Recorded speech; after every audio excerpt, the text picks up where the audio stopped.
Bismillah, Assalamualaikum warahmatullahi wabarakatuh. Kembali bertemu dengan saya, Kang Arifin, di channel Kepoin Buku Faidah, yang insya Allah channel ini sangat bermanfaat bagi teman-teman semua yang kita tahu bahwa membaca adalah hal yang paling kita tidak sukai. Tapi dengan adanya channel Kepoin Buku Dakwah ini, teman-teman jadi insya Allah bisa terbantu ya, karena saya akan bacakan buku-buku yang berfaedah, bermanfaat bagi dunia dan akhirat kita. Kali ini insya Allah saya akan bacakan satu buku yang berjudul Manajemen Umur, Resep Sunnah Menambah Pahala dan Usia, yang diterbitkan oleh Pustaka At-Tazkiyah yang dikarang oleh Muhammad bin Ibrahim An-Nu'aim. Kali ini saya akan bacakan langsung dari bab yang pertama. Oke, sebelum saya bacakan, jangan lupa yang belum subscribe, silahkan subscribe dan like, dan juga berikan komentar agar channel ini bisa berkembang. Terus tonton ini sampai akhir, karena nanti kita akan bisa lebih memahami, mendalami makna daripada buku yang akan saya bacakan ini. Bismillah. Bab yang pertama, memahami tujuan hidup. Tujuan hidup manusia di muka bumi ini bukanlah makan dan minum. Sebab jika demikian, kita tak ubahnya seperti orang-orang kafir ataupun binatang. Prioritas mereka dalam kehidupan ini hanyalah makan dan kesehatan, kesenangan hidup. Allah menggambarkan mereka dalam kitabnya, A'udzubillahi minasyaitonirrajim, walladzina kafaru yatamatta'una wa ya'kuluna kama ta'kulul an'amu wan naru maswal lahum.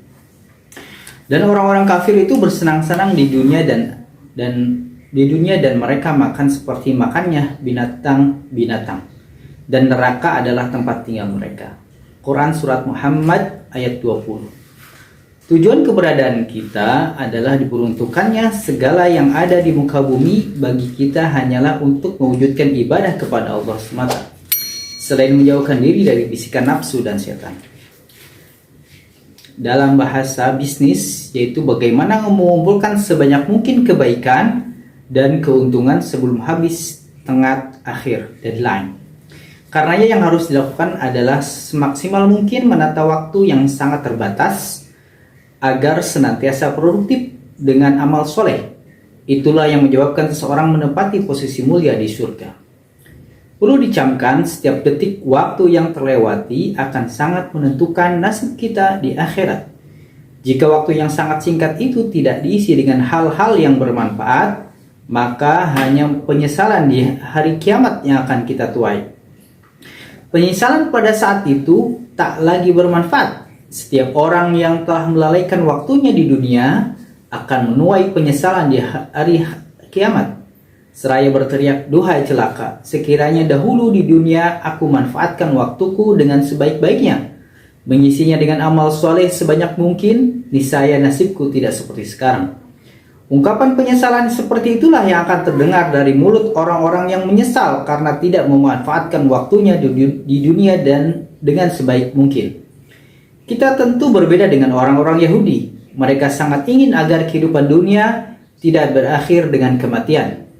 Mereka berharap demikian karena terlalu rakus pada kelezatan dunia.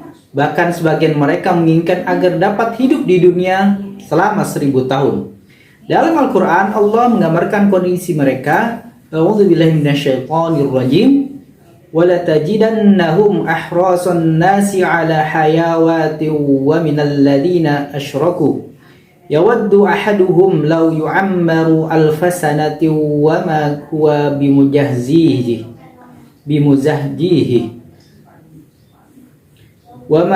بمزهجيه من العذاب أن يعمر والله بصير بما يعملون.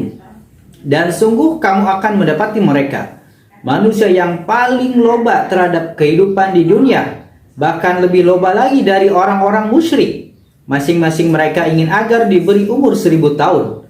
Padahal umur panjang itu sekali-kali tidak akan menjauhkannya dari siksa. Allah Maha mengetahui apa yang mereka kerjakan. Al-Baqarah ayat 96.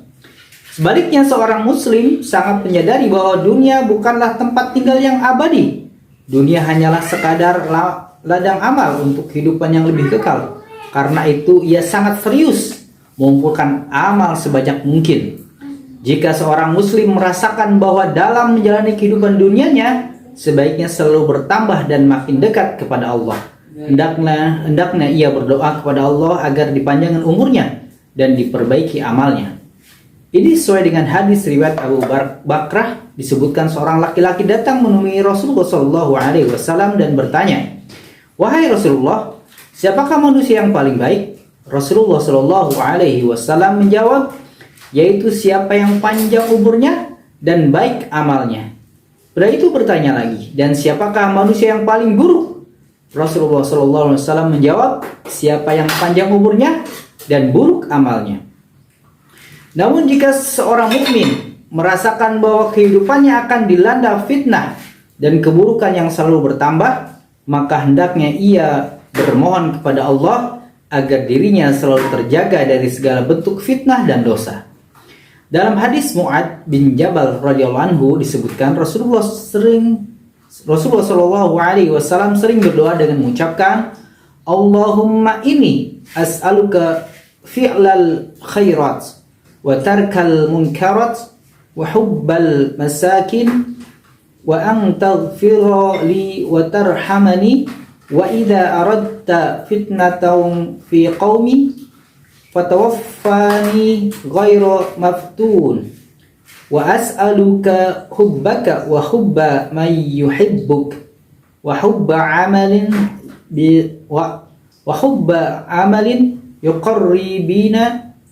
yuqarribuni ila hubbik. Ya Allah, berilah kekuatan kepadaku agar aku senantiasa melakukan perbuatan baik, menjauhi kemungkaran, mencintai saudaraku yang miskin. Ampunilah dan kasihilah hambamu ini. Aku mohon cintamu dan cinta orang yang mencintaimu, serta cinta kepada amal yang mendekatkanku dekat dengan kecintaanmu. Lalu Rasulullah SAW berkata, doa ini baik, maka pelajari dan hafalkanlah. Hadis ini tidak bertentangan dengan hadis riwayat Sa'ad bin Ubaid, di mana Rasulullah SAW bersabda, janganlah salah satu dari kalian mengharapkan kematian. Bisa saja ia adalah orang yang baik lalu ditambahkan kebaikannya. Bisa juga ia orang yang jahat lalu diampuni kesalahannya. Secara terbatas Rasulullah SAW tidak melarang seorang menginginkan kematian ketika ia menghadapi ujian besar dalam mempertahankan agamanya. Anas bin Malik radhiyallahu anhu meriwayatkan bahwa Rasulullah SAW bersabda, janganlah salah seorang dari kalian menginginkan kematian hanya karena menghadapi ujian berat. Namun apabila terpaksa, tidak mengapa ia berdoa, ya Allah, hidupkanlah aku jika itu lebih baik bagiku, dan wafatkanlah aku jika kematian itu lebih baik bagiku. Jelaslah kini tujuan hidup kita tidaklah sama dengan tujuan hidup orang kafir. Tujuan penciptaan kita lebih mulia, yakni dalam rangka mewujudkan penghambaan kepada Allah semata dan mengumpulkan sebanyak mungkin kebaikan sebelum kematian tiba. Terbatasnya umur manusia. Masalah yang dihadapi setiap muslim, bahkan setiap manusia, bahwa kehidupan dibatasi oleh tahun, hari, bahkan detik. Manusia tak mampu menambah atau mengurangi waktu barang sedetik. Sebesar apapun tenaga yang dicurahkan seorang muslim untuk mengumpulkan kebaikan sebanyak-banyaknya, tetap saja jatah hidupnya di dunia ini dibatasi waktu. Umur umat Nabi Muhammad SAW lebih singkat dibandingkan dengan usia umat-umat terdahulu. Hal ini disebutkan dalam hadis riwayat Abu Hurairah, di mana Rasulullah SAW bersabda, usia umatku antara 60 sampai 70 tahun. Sedikit di antara mereka yang melebihi batas itu. Usia produktif manusia telah lebih dari 20 tahun seluruh umurnya. Sebagai contoh, salah satu dari kita diberikan jatah hidup di dunia selama 60 tahun. Perinciannya sepertiga dari usia itu digunakan untuk tidur, dengan asumsi tidur selama 8 jam per hari. Lalu 15 tahun masa kanak-kanak sampai usia pubertas. Masa itu seseorang belum memasuki usia taklif, pembebanan kewajiban oleh syariat. Yang tersisa tinggal sekitar 25 tahun. Dari 25 tahun itu terambil waktu sedikitnya 2 tahun untuk makan dan minum, buang hajat dan urusan-urusan mendesak lainnya. Jika ia melakukannya selama 2 jam per hari, maka sisa umurnya sekitar 23, hampir sepertiga umurnya. Itulah waktu yang ia harus pergunakan semaksimal mungkin untuk memperoleh kebaikan. Waktu yang sangat singkat tentu saja. Karena yang dibutuhkan sejumlah kiat untuk menjadikan umur lebih produktif dalam waktu singkat tersebut. Definisi memanjangkan umur. Anas bin Malik radhiyallahu anhu meriwayatkan sabda Rasulullah sallallahu alaihi wasallam, "Man ahabba ayyubsata lahu fi rizqi wa yunsa'alahu fi athari falyasil rahimah." Barang siapa yang ingin dilapangkan rezekinya dan dipanjangkan umurnya, hendaklah ia menyambungkan silaturahim. Para ulama rahimahumullah berbeda pendapat dalam memahami makna yunsalahu fi atharihi, dipanjangkan umurnya, sebagaimana tersebut dalam hadis di atas. Berikut ini penulis akan menyebutkan beberapa pendapat Imam An-Nawawi, Syekhul Islam Ibnu Taimiyah dan Al-Hafiz Ibnu Hajar rahimahumullah. Imam An-Nawawi berpendapat lafaz athar bermakna ajal atau kematian karena ia mengiringi kehidupan. Adapun makna wa busita rizquhu yaitu diperluas dan diperbanyak rizkinya atau dibukakan pintu keberkahan dalam rizkinya. Ada yang mempertanyakan tentang penangguhan ajal. Alasannya rizki dan ajal seorang telah ditetapkan, tidak ditambah atau dikurangi sedikit pun, sebagaimana firman Allah Subhanahu wa taala, "Fa idza jaa ajaluhum la yastakhiruna sa'atan wa la yastaqdimun." Maka apabila telah datang waktunya, mereka tidak dapat mengundurkan barang sesaat pun dan tidak dapat pula memajukannya. Para ulama telah menjawab pertanyaan di atas sebagai berikut. Pertama, penangguhan ajal terjadi dengan memberikan keberkahan pada umur dan senantiasa dibimbing pada kebenaran dan ketaatan. Dengan begitu, ia selalu mengisinya dengan perbuatan baik dan bermanfaat untuk kehidupan di akhirat. Ia juga selalu terjaga dari perbuatan sia-sia. Kedua, mengenai informasi yang diberitahukan kepada para malaikat atau sebagaimana yang tercatat dalam kitab Lauh Al-Mahfuz. Allah lebih mengetahui apa yang akan terjadi pada diri hamba tersebut. Allah juga berhak mencabut dan menetapkan sesuatu sebagaimana firman Allah Ta'ala, "Yamhullahu ma yasha'u wa yuthbit." Allah menghapuskan apa yang Dia kehendaki dan menetapkan apa yang Dia kehendaki. Ar-Ra'd ayat 39. Ketiga, maksud hadis tersebut adalah bahwa namanya akan selalu harum dan meninggalkan kesan baik sehingga seolah-olah ia belum meninggal dunia. Pendapat ini diceritakan oleh Al-Qadi, namun pendapat ini lemah atau batil, keliru. Wallahu a'lam.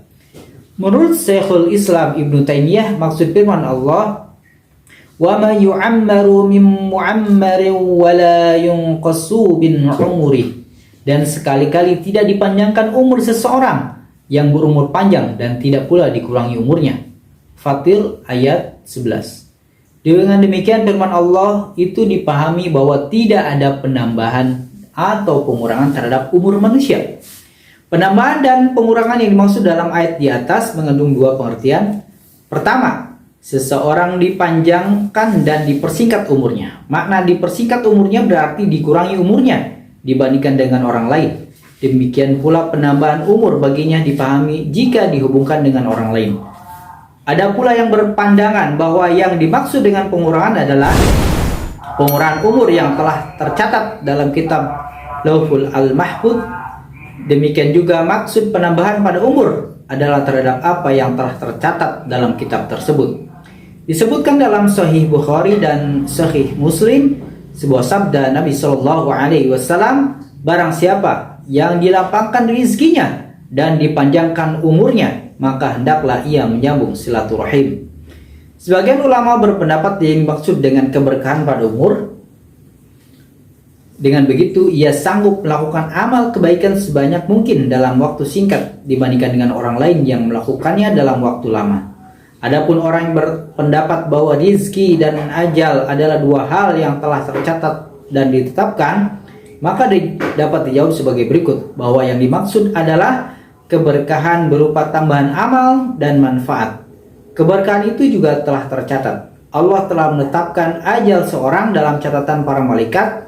Jika umur yang telah ditentukan itu telah selesai, maka Allah menambah umurnya dari atas yang telah ditetapkan. Jika ia mengerjakan amal yang mengharuskan dia dikurangi umurnya, maka Allah mengurangi umurnya yang telah ditetapkan sebelumnya.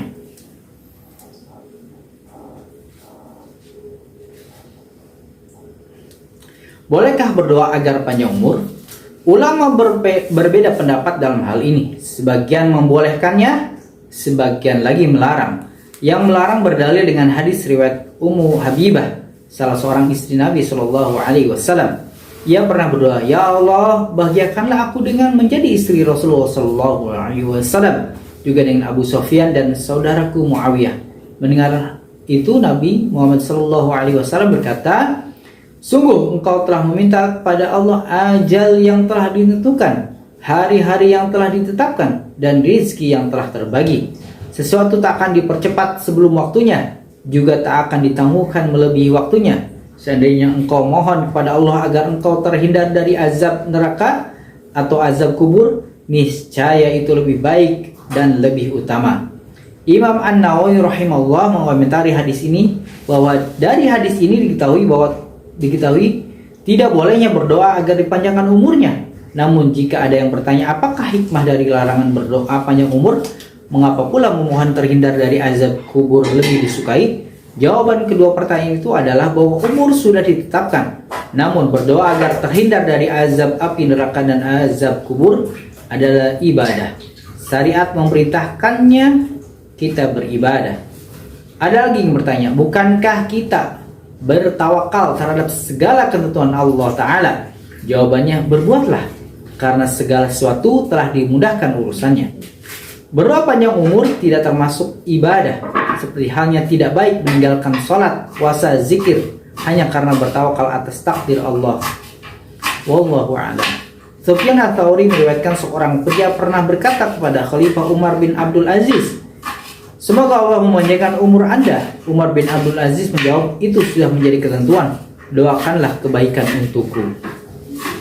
Syekh Bakar Abu Zaid mengutip perkataan Al-Asfaraini tentang hukum mengucapkan semoga Allah memanjangkan umurmu, bahwa ungkapan itu tidak lazim dalam adat yang berlaku pada kami. Abdullah bin Imam Ahmad bin Hambal pernah bercerita, saya perhatikan ayah saya jika didoakan semoga Allah memanjangkan umurmu, maka ia tidak menyukainya. Alasannya hal itu sudah ditetapkan. Syekhul Islam Ibnu Taimiyah rahimahullah juga berpandangan bahwa perbuatan itu dibenci. Pendapat ini dikuatkan oleh Imam Ahmad dan ulama-ulama hadis lainnya. Mereka berargumen dengan hadis Ummu Habibah seperti disebutkan terdahulu.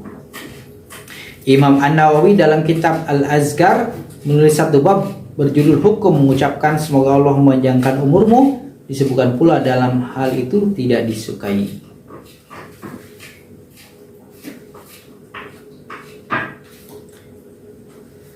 Hal-hal yang menyebabkan panjang umur.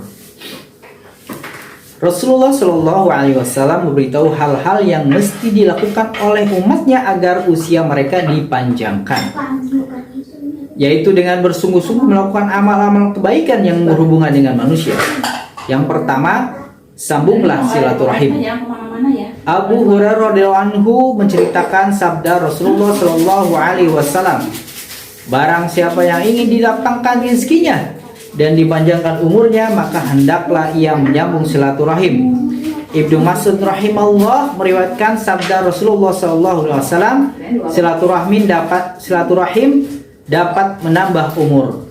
Silaturahim adalah salah satu kebaikan yang sangat dianjurkan dalam Islam. Allah menyerukan hamba-hambanya dalam Al-Quran agar mereka menyambung silaturahim. Terdapat sekitar 19 ayat yang menerangkan tentang hal itu. Selain itu terdapat juga 3 ayat yang melaknat dan mengazab orang yang memutuskannya. Karena itu orang-orang soleh terdahulu membiasakan diri mereka mengunjungi kaum kerabat, menyambung silaturahim walaupun situasi terkadang tidak memungkinkan dan fasilitas kala itu sangat sederhana. Walau begitu mereka sangat sadar tentang pentingnya silaturahim, sehingga berbagai penghalang menjadi tidak berarti. Sebab mereka memiliki keikhlasan dan kegigihan sehingga senantiasa mendapat bimbingan dari Allah. Yang kedua, berakhlak mulia. Aisyah radhiyallahu anha meriwayatkan sabda Nabi sallallahu alaihi wasallam, barang siapa yang dianugerahi sifat lemah lembut, maka sungguh ia telah mendapatkan bagiannya di dunia dan akhirat. Dan silaturahim, berakhlak mulia serta berbuat baik pada tetangga dapat memakmurkan rumah dan memanjangkan umur. Berakhlak mulia adalah kata yang memiliki makna luas. Pemiliknya akan senantiasa menuturkan untayan kalimat yang syarat makna. Dengan begitu ia selamat dari tajamnya lidah. Ia selalu disukai oleh Allah dan manusia. Abdullah bin Mubarak menafsirkan makna akhlak mulia bahwa hal itu tergambar dalam wajah yang berseri-seri, memberikan sesuatu yang ma'ruf dan menahan diri dari menyakiti orang lain. Al-Wasiti berkata, akhlak mulia adalah bersikap tidak kasar dalam bergaul dan bijak dalam bertindak, karena disebabkan kedekatan dan pengenalan kepada Allah, ma'rifatullah yang tinggi. Akhlak mulia adalah menyenangkan orang lain, baik dalam keadaan senang maupun susah. Ketiga, muliakan tetangga. Berbuat baik pada tetangga termasuk akhlak yang menyebabkan panjang umur. Aisyah radhiyallahu anha meriwayatkan sabda Rasulullah sallallahu alaihi wasallam, silaturrahimi wa husnul khuluqi wa husnul jawari ya'murani diyaru wa yazidani fil a'mar. Silaturahim, berakhlak mulia dan berbuat baik kepada tetangga dapat memakmurkan rumah dan menambah panjang umur. Banyak dari kita lupa bahwa pura-pura lupa tentang hak-hak tetangga. Alhamdulillah. Apabila sampai berkunjung atau berbuat baik kepada mereka, kita sering menyaksikan sebagian orang yang tinggal bertahun-tahun lamanya di suatu tempat tapi tidak mengetahui nama tetangganya. Jika ada orang lain yang menanyakan rumah si fulan, ia tidak mengenalnya. Lalu suatu ketika ternyata orang-orang yang ditanyakan padanya adalah salah satu tetangganya. Rasulullah Shallallahu Alaihi Wasallam bersabda, Jibril senantiasa berwasiat agar aku berbuat baik pada tetanggaku, sampai-sampai aku mengira bahwa ia akan mewariskannya padaku. Meninggalkan sholat jamaah merupakan sebab orang malas saling mengunjungi dan berbuat baik, padahal masjid dibangun bukan tanpa tujuan.